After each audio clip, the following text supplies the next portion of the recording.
Le 8 octobre dernier, l'auteure matapédienne Nicole Paquette a lancé son premier roman intitulé Tatuado.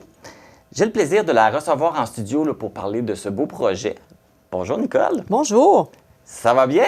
Très bien. Oui. Très Donc, bien. on parle de ton premier roman qui a été lancé. Est-ce que c'est un désir que tu caressais depuis longtemps d'écrire un livre? Oui, j'avais ça en tête vraiment depuis longtemps. Ça a débuté, l'écriture, au moment où j'étais au primaire. Alors, au primaire, j'ai eu une enseignante en 3e et 4e année, puis je vais la nommer, cette dame-là. Malheureusement, elle nous a quittés à l'âge honorable de 97 ans. Madame Thérèse Bélanger-Couture. Cette dame-là, en 3e et 4e année, je lui écrivais même des petits poèmes. Elle savait transmettre là, son amour des lettres et des chiffres à ses élèves. Puis ça, là, elle m'a donné vraiment cet amour-là des lettres surtout. Oui. Et là, on peut dire votre âge? Ton âge, oui, tu as 61 ans. Oui, c'est ça. Et pourquoi maintenant d'écrire un livre? Pourquoi pas avant? Pourquoi maintenant? Bien, il y a eu plein de choses. Il y a eu tout un processus. On parlait du primaire. Par la suite, j'ai un professeur de secondaire 5, M. Francis Morin, qui avait remarqué ma plume, qui m'avait guidée vers des études en lettres. Puis moi, j'ai laissé ça du revers de la main. J'ai essuyé ça, puis j'ai dit non, c'est pas pour moi. Et là, j'ai continué à écrire pour mon plaisir chez nous.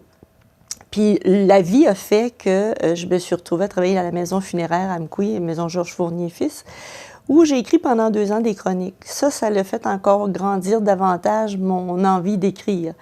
Puis quand ça s'est arrêté, là, j'ai dit, ça y est, là, c'est maintenant. Alors, c'est un processus de la première ligne jusqu'à aujourd'hui. Il s'est passé environ à peu près 6 ans. Okay. Oui. Pour la réalisation du livre. Oui. Donc, quand tu parles de la réalisation, l'écriture et tout, toutes les étapes pour qu'il soit imprimé, qu'on puisse le tenir dans nos mains. C'est ça, parce qu'en fait, moi, en plus, j'ai décidé de me tourner vers l'auto-édition. Okay. Alors, je ne me suis pas allée dans une maison d'édition. Alors, ça m'a obligée à choisir mon papier, choisir mon carton, d'aller dans des imprimeries, de valider vraiment ce que je voulais, de travailler avec une graphiste pour réaliser la couverture et tout le processus en entier. Là. Et justement, pourquoi tu as choisi l'auto-édition? Parce que je me disais, je voulais pas nécessairement. On m'a posé la question parce que j'ai des personnes qui me guident, des gens qui sont eux-mêmes auteurs. Puis ils m'ont demandé, toi, est-ce que, Nicole, c'est important que ton livre se retrouve dans les grandes maisons, les grandes librairies, tout ça? Moi, j'ai dit non, pas vraiment. Moi, ce qui est important, c'est que je voulais donner la chance à ce roman-là d'exister. Puis c'est ça. Fait que je trouvais pas ça nécessairement important. Je sais pas jusqu'où où ça va me mener. Mais moi, je commence, je déploie mes ailes. On va dire ça. T'es dans les tout débuts. C'est ça. Là, comme tu mentionnais au début, ça commence depuis l'âge du primaire, là, ton intérêt pour l'écriture. Oui. Oui, effectivement. Et ton lancement, tu l'as fait à Valbriand pour une raison particulière? Oui, parce que je suis originaire de Valbriand. Puis moi, ça faisait plein de sens d'aller à la source, là où ça a commencé, pour faire au moins le lancement de ce premier roman-là. Je trouvais ça important d'être là, sur place à Valbriand. Et dans tes racines, dans tes origines. Et ça, et voilà. Exact. Ton roman s'appelle Tatuado. Qu'est-ce que ça signifie? Bien, Tatuado, c'est un mot espagnol, parce qu'il faut dire que l'histoire se passe entre la ville de Québec et l'Espagne. Alors, le mot Tatuado est tiré de la langue espagnole. Tatuado veut dire tatoué. Okay. C'est une histoire qui se passe autour d'un tatouage. En fait, c'est une dame, mon personnage principal, elle s'appelle Joran. Joran, elle a reçu un tatou un certain soir. Elle s'est réveillée le matin, puis elle ne se souvient pas de ce qui s'est passé la veille. Alors là, elle a à faire des recherches parce qu'elle veut absolument savoir qu'est-ce qui s'est passé. Et la personne qui l'accompagne dans ces moments-là est son conjoint Samuel Loranger. Et M. Loranger est pas très bavard. Ou quand il lui parle, il ne la met pas sur des pistes nécessairement bonnes. Okay. Alors, elle va partir à la quête de savoir pourquoi ce tatou-là s'est retrouvé derrière son oreille et qu'est-ce que ça veut dire. Alors, c'est sûr qu'en faisant ses recherches, ça va l'amener à trouver des choses sur elle-même, peut-être, qui ne sont pas toujours faciles. Puis là, je voulais faire le parallèle entre le fait du tatouage et aussi le fait que depuis notre très jeune âge jusqu'à notre âge actuel, toutes nos expériences de vie sont tatouées en nous. Fait que Joran, elle a vraiment un vécu, elle va trouver des choses sur elle-même elle va comprendre pourquoi elle réagit de telle ou telle façon par rapport à telle ou telle situation. Donc, le logo du livre, j'imagine que c'est le tatouage de Joranne. Exactement. Et on le voit Oui. en grandeur qui Oui. devient un support de livre. Oui. Mais on ne le retrouve pas juste là. Non. On le retrouve sur toi. Oui, je me suis fait également tatouer sur la cheville le dessin parce que j'ai écrit le dessin. Là, ce dessin-là m'habitait. D'ailleurs, j'ai dû, OK. à un moment donné, pendant l'écriture, mettre l'écriture de côté, le dessiner. Puis après ça, tiens, on dirait que j'étais correct. Il était comme sorti de ma tête. Là, j'ai pu continuer à écrire. Parce que ça représente... Bon, c'est un serpent avec une C'est clé. une clé avec un serpent enroulé autour, oui. OK. Donc, et c'était important de le porter sur toi également? Oui, je trouvais ça que ça faisait comme une belle boucle, je vous dirais, avec tout le processus. Là. Oui. Donc, ton livre te suit partout maintenant? Parce Oui, effectivement. Alors, c'est ton premier roman.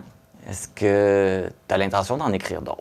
Oh, Est-ce qu'on peut s'attendre à avoir peut-être pas une histoires? suite de ça. Mais oui, il y a déjà une autre histoire qui dort. Mais je voulais laisser la chance à Tatouedo de naître, puis de commencer à marcher un peu. Puis là, j'ai déjà commencé à griffonner un petit peu, là, mais ça va être dans les prochaines années. C'est à surveiller à venir. Parce que comment tu as trouvé ton expérience d'écriture de ce premier livre? C'est très enrichissant. J'ai adoré. C'est sûr que c'est beaucoup de travail également.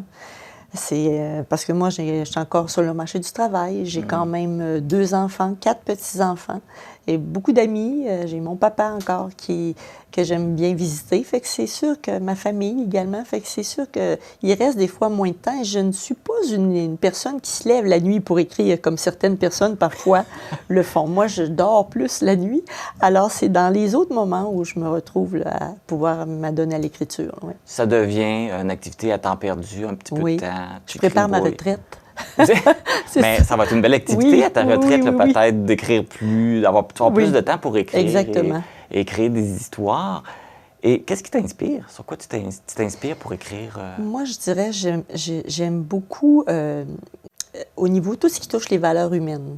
Okay. On a reçu des valeurs familiales chez nous bien ancrées, puis je trouve ça important des fois de juste aller chercher justement un prétexte comme le tatouage pour explorer vraiment des choses qui font référence à juste nos expériences de vie.